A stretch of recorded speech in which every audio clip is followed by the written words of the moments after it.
Sir, मेरा अगला सवाल आपसे ये होगा कि पलायन बिहार से हो रहा है, ये सच बात है।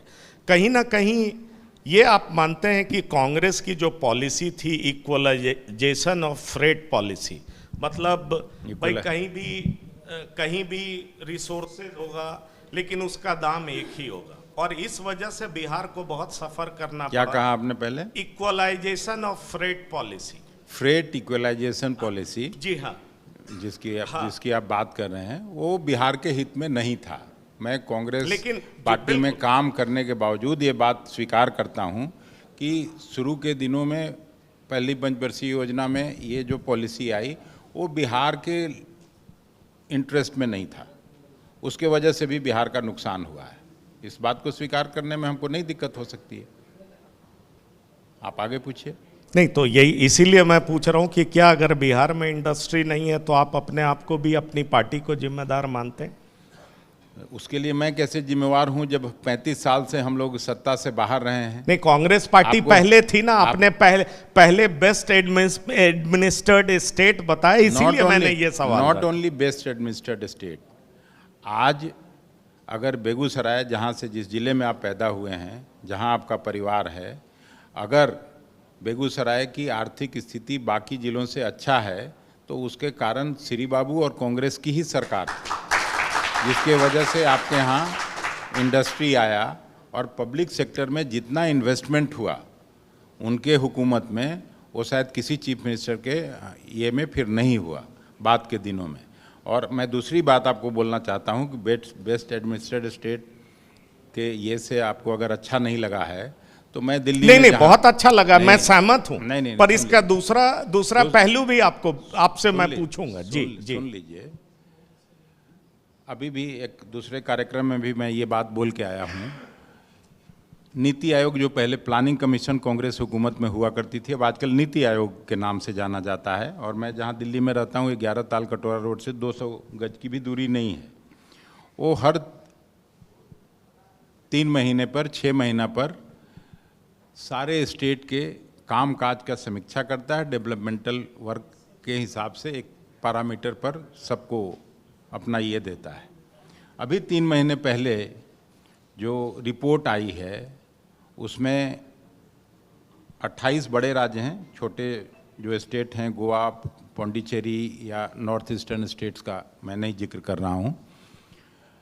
तो 28 बड़े राज्यों में इंडस्ट्रियलाइजेशन में नीतीश कुमार, जो और डबल इंजन की सरकार सो कॉल्ड है बिहार में 20 साल से, 28 बड़े राज्यों में 28वें स्थान पर हम बिहार के पोजीशन है।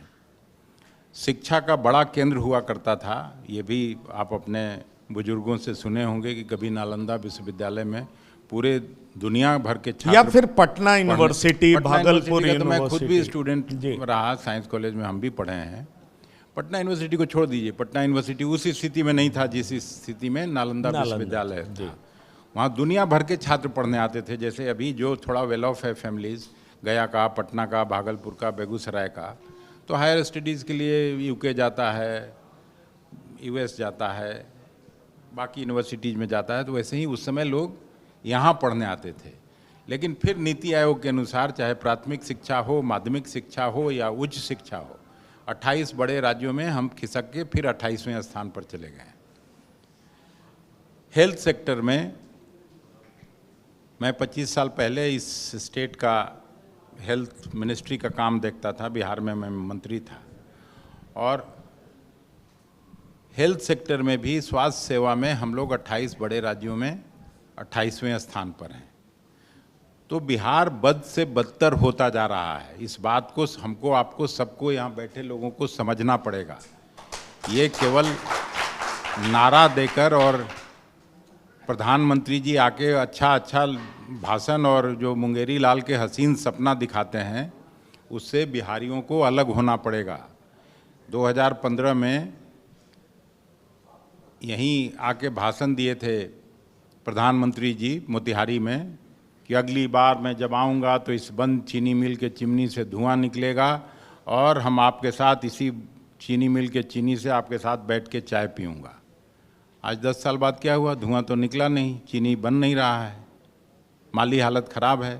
लेकिन फिर अगर पीछे आपको ले जाएं तो यही बिहार था श्री बाबू के हुकूमत में, जब देश में 27% चीनी नेशनल किटी में बिहार देने का काम करता था। आपकी बात से बिल्कुल सहमत हूँ। तो होना ही पड़ेगा ना। हम उसी समय में तो जाना चाहते हैं। आप उनके साथ क्यों जाना चाहते हैं? किनके साथ? जिनके साथ आप अभी हैं, जिनके समय में सिर्फ नरसंहार हुआ, जिस मगध में बैठे हैं वो नरसंहार के लिए जाना जाता है सर। बहुत अच्छी बात। जबकि इसका इतिहास, इसकी विरासत इतनी बड़ी है। क्या जी हाँ, बेगूसराय से आके और एक मगध में रहने वाला व्यक्ति को इस तरह की बात कर रहे हैं सर, बेगूसराय तो मगध में को तो डिवाइड मत करिए स्वीकार सर। करूंगा? हमारे सारे रिश्ते यहीं पर हैं। आपको लेकिन नहीं मालूम मैं है। यही तो आपसे कह रहा हूं कि आपका एडमिनिस्ट्रेशन बेहतरीन, श्री बाबू चीफ मिनिस्टर, कई सारे ऐसे चीफ मिनिस्टर रहे, लेकिन अब कांग्रेस पंकज की जी, आपको ऐसी पता क्या है? मजबूरी है पंकज कि जी, वो आरजेडी के बगैर चल नहीं सकती। पंकज जी, हम तो चाहते हैं कांग्रेस अपने पुरानी स्थिति में लौटे। पंकज जी, आपको पता है